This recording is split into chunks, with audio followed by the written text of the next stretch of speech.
Hi ಅಸ್ಸಲಾಮು ಅಲೈಕುಮ್ ನಮಸ್ತೆ ಎಲ್ಲರಿಗೂ ಇವತ್ತಿನ ಕ್ಲಾಸ್ಗೆ ಸ್ವಾಗತ. ಇವತ್ತು ಒಂದು ಡೇ 2 ಕ್ಲಾಸ್ನ ಸ್ಟಾರ್ಟ್ ಮಾಡೋಣ.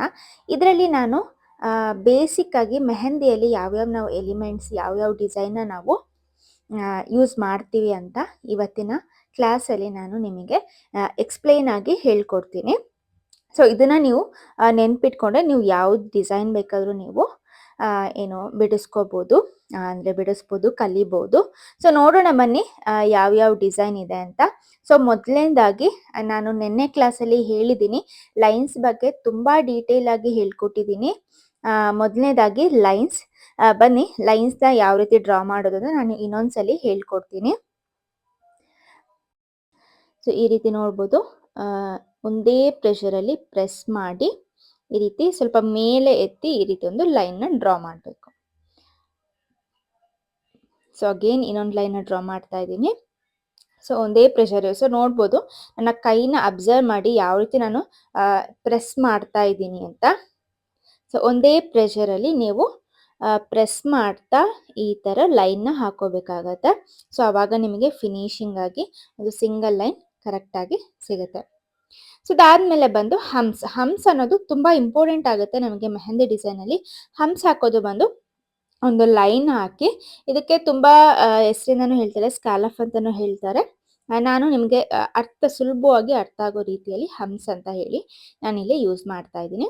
ಸೊ ಈ ರೀತಿ ಆದಷ್ಟು ಚಿಕ್ಕ ಚಿಕ್ಕ ಹಂಪ್ಸನ್ನು ಹಾಕಿ, ನಾವು ಇಂಡಿಯನ್ ಬ್ರೈಡಲ್ ಡಿಸೈನಲ್ಲಿ ಹಾಕಬೇಕಾದ್ರೆ ಆದಷ್ಟು ಚಿಕ್ಕ ಹಂಪ್ಸನ್ನು ಹಾಕೋಬೇಕಾಗುತ್ತೆ. ಬೇಕಾದ್ರೆ ನೀವು semi bridal, non bridal, Arabic design ಅದರಲ್ಲಿ ಬೇಕಾದ್ರೆ ನೀವು ಸ್ವಲ್ಪ ದೊಡ್ಡ ಹಂಪ್ಸ್ ಹಾಕಿದ್ರು ಏನು ತೊಂದರೆ ಇಲ್ಲ. ಬಟ್ ನೀವು ಬ್ರೈಡಲ್ ಡಿಸೈನ್ ಬಿಡಿಸ್ಕೋಬೇಕಾದ್ರೆ, ಅದರಲ್ಲೂ ಇಂಡಿಯನ್ ಬ್ರೈಡಲ್ ಡಿಸೈನ್ ಹಾಕಬೇಕಾದ್ರೆ ನಿಮಗೆ ಹಂಪ್ಸ್ ಏನಾಗಿರಬೇಕು, ಆದಷ್ಟು ಚಿಕ್ಕದಾಗೇ ಇರಬೇಕು. ಸೊ ಒಂದೇ ಲೆವೆಲಲ್ಲಿ ಈ ರೀತಿ ಹಂಪ್ಸನ್ನು ಹಾಕೊಳ್ಳಿ. ಸೊ ನೀವು ಇನ್ನೂ ಬಿಗಿನರ್ಸ್ ಅಂತ ಅಂದರೆ ನಾನು ಇನ್ನೊಂದು ಥರ ತೋರಿಸ್ತೀನಿ ಯಾವ ರೀತಿ ಹಾಕೋಬೋದು ಅಂತ. ಸೊ ಈ ರೀತಿ ಒಂದು ಲೈನನ್ನು ಹಾಕಿ, ಸೊ ಲೈನ್ ಹಾಕಿ ಒಂದು ಮಾರ್ಕ್ ಮಾಡ್ಕೋಬೇಕಾಗತ್ತೆ. ಇನ್ನೊಂದು ಲೈನನ್ನು ಈ ರೀತಿ ಮಾಡಿಕೊಂಡು ಇದ್ರ ಮೇಲೆ ಹಂಪ್ಸನ್ನು ಹಾಕಿದರೆ ನಿಮಗೆ ಒಂದೇ ಲೆವೆಲಲ್ಲಿ ಎಲ್ಲ ಹಂಪ್ಸ್ ಕೂಡ ಬರುತ್ತೆ. ಸೊ ಬಿಗಿನರ್ಸ್ ಆದರೆ ಈ ರೀತಿ ಟ್ರೈ ಮಾಡಿ, ಚೆನ್ನಾಗಿ ಬರುತ್ತೆ.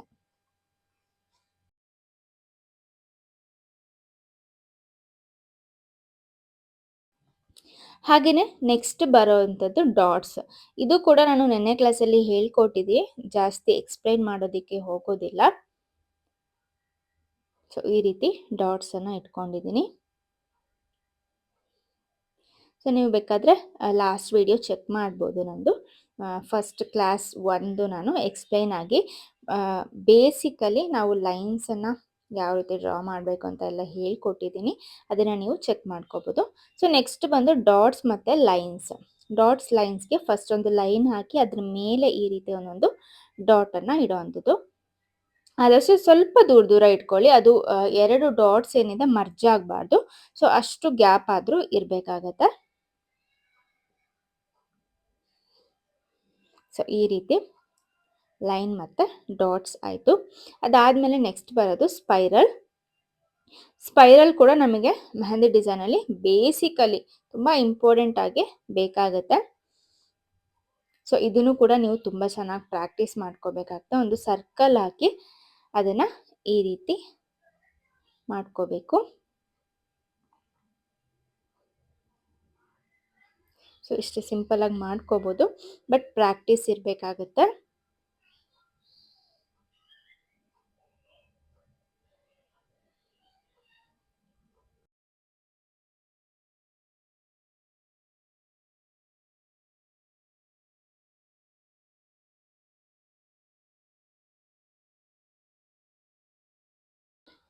ಅದಾದಮೇಲೆ ನೆಕ್ಸ್ಟ್ ಬಂದು ಡ್ರಾಪ್ಸ್ ಅಂತ ಒಂದು ಡಿಸೈನ್ ಬರುತ್ತೆ. ಯಾವ ರೀತಿ ಅಂದರೆ ನಾನು ಆವಾಗಲೇ ಹಾಕಿದ್ನಲ್ಲ ಲೈನ್ಸ್ ಮತ್ತು ಡಾಟ್ಸ್, ಅದೇ ಥರನೇ ಬರುತ್ತೆ.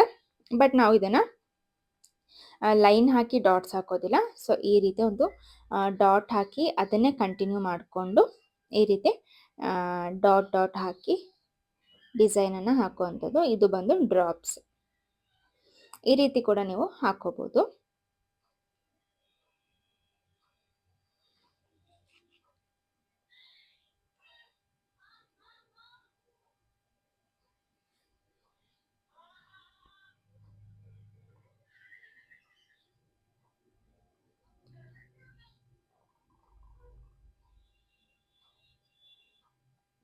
ಅದಾದಮೇಲೆ ಬಂದು ಲೀವ್ಸನ್ನು ಫಸ್ಟ್ ಒಂದು ಲೈನ್ ಹಾಕೋಬೇಕು.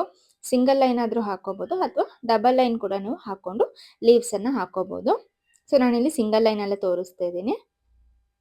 ಸೊ ಈ ರೀತಿ ಒಂದು line, press and leave. So ಇಷ್ಟೇ. ಇದನ್ನು ಸ್ವಲ್ಪ ಪ್ರಾಕ್ಟೀಸ್ ಮಾಡಿದ್ರೆ ನಿಮಗೆ ಕರೆಕ್ಟಾಗಿ ಬರುತ್ತೆ.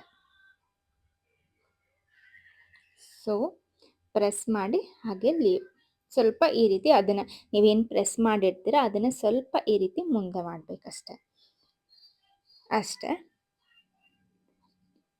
ಸೊ ಈ ರೀತಿ ಲೀವ್ಸನ್ನು ಹಾಕಬೇಕಾಗತ್ತೆ.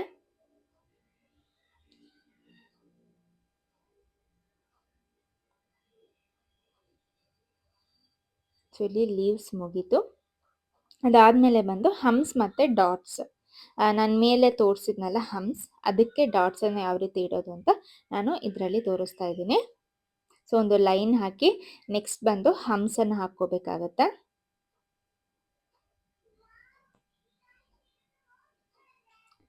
ಈ ರೀತಿ ಹಮ್ಸ್ ಹಾಕ್ಕೊಂಡು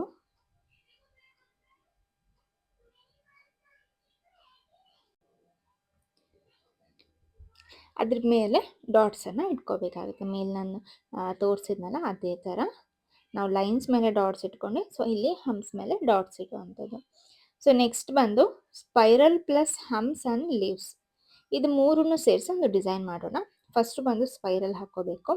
ಅದಾದಮೇಲೆ ಹಮ್ಸ್ ಬಂದು ನೀವು ಬೇಕಾದ್ರೆ 4 ಡಿವೈಡ್ ಥರ ಮಾಡಿಕೊಂಡು ಇದನ್ನು ನೀವು ಹಮ್ಸನ್ನು ಕರೆಕ್ಟಾಗಿ ಹಾಕ್ಕೋಬೋದು. ಸೊ ಹಮ್ಸನ್ನು ಹಾಕಿ ಅದ್ರ ಮೇಲೆ ಲೀವ್ಸನ್ನು ಹಾಕ್ಕೊಳ್ತಾ ಇದ್ದೀನಿ. ಬೇಕಾದ್ರೆ ನೀವು ಡಾಟ್ಸ್ ಕೂಡ ಇಟ್ಕೋಬೋದು, ಅದು ಒಂದು ಡಿಸೈನ್ ಆಗುತ್ತೆ.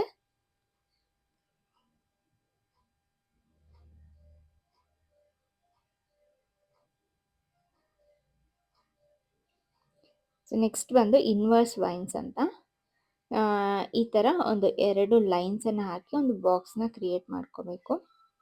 ಸೊ ಅದರಲ್ಲಿ ಈ ರೀತಿ ಒಂದು ಲೈನ್ಸನ್ನು ಹಾಗೆಯೇ ಈ ಕಡೆಯಿಂದ ಒಂದು ಲೈನ್ಸನ್ನು ಹಾಕಿದರೆ ನಮಗೆ ವೈನ್ಸ್ ಥರ ಅಂದರೆ ಲೀವ್ಸ್ ಥರ ಸಿಗುತ್ತೆ. ಸೊ ಇದರಲ್ಲೂ ತುಂಬ ಡಿಸೈನ್ಸ್ ಇದೆ, ನಾನು ತೋರಿಸಿದ್ದೀನಿ, ನೋಡ್ಕೋಬೋದು.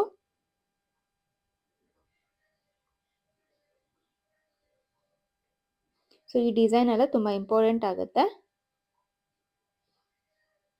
ಸೊ ನಾನು ಆ ಡಿಸೈನ್ಗೂ ಈ ಡಿಸೈನ್ಗೂ ಏನು ಡಿಫ್ರೆನ್ಸ್ ಇದೆ, ಇದನ್ನು ನಾನು ಫಸ್ಟಿಗೆ ಈ ರೀತಿ ಲೀವ್ಸನ್ನು ಹಾಕ್ಕೊಳ್ತಾ ಇದ್ದೀನಿ, ಅದರಲ್ಲಿ ಲಾಸ್ಟಿಗೆ ಲೀವ್ಸನ್ನು ಎಳೆದಿದ್ದೀನಿ. ಸೊ ನಾವು ಅಬ್ಸರ್ವ್ ಮಾಡ್ಬೋದು ಯಾವ ರೀತಿ ಇದೆ ಅಂತ.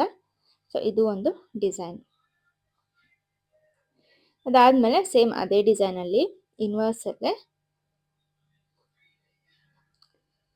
ನಾವು ಕ್ರಿಯೇಟ್ ಮಾಡ್ಕೊಳ್ತಾ ಹೋದರೆ ತುಂಬ ಡಿಸೈನ್ ಇದೆ. ಸೊ ಇದು ಬಂದು ಬೇಸಿಕಲಿ ಐ ಡಿಸೈನ್ ಅಂತ ಹೇಳಿದ್ರೆ, ಲೈಕ್ ಆಲ್ಫಾಬೆಟ್ ಐ ಥರ ಇದೆಯಲ್ಲ, ಸೊ ಐ ಡಿಸೈನ್ ಅಂತಲೇ ಹೇಳ್ತಾರೆ.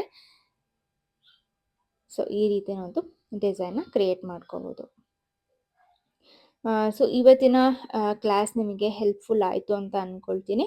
ಹೆಲ್ಪ್ಫುಲ್ ಆಗಿದ್ದರೆ ನಿಮ್ಮ ಫ್ಯಾಮಿಲಿ ಆ್ಯಂಡ್ ಫ್ರೆಂಡ್ಸ್ಗೆ ಕೂಡ ಶೇರ್ ಮಾಡಿ, ಅವರು ಕೂಡ ಕ್ಲಾಸನ್ನು ನೋಡಿ ಕಲಿಬೋದು. ಸೊ ಈ ವಿಡಿಯೋ ಇಷ್ಟ ಆಯಿತು ಅಂತ ಅಂದ್ಕೊಳ್ತೀನಿ. ಇಷ್ಟ ಆಗಿದೆ like, comment, share. So screenshot ತೊಗೊಂಡು ಬೇಗ ಬೇಗ ಪ್ರಾಕ್ಟೀಸ್ ಮಾಡಿ. ಬಾಯ್.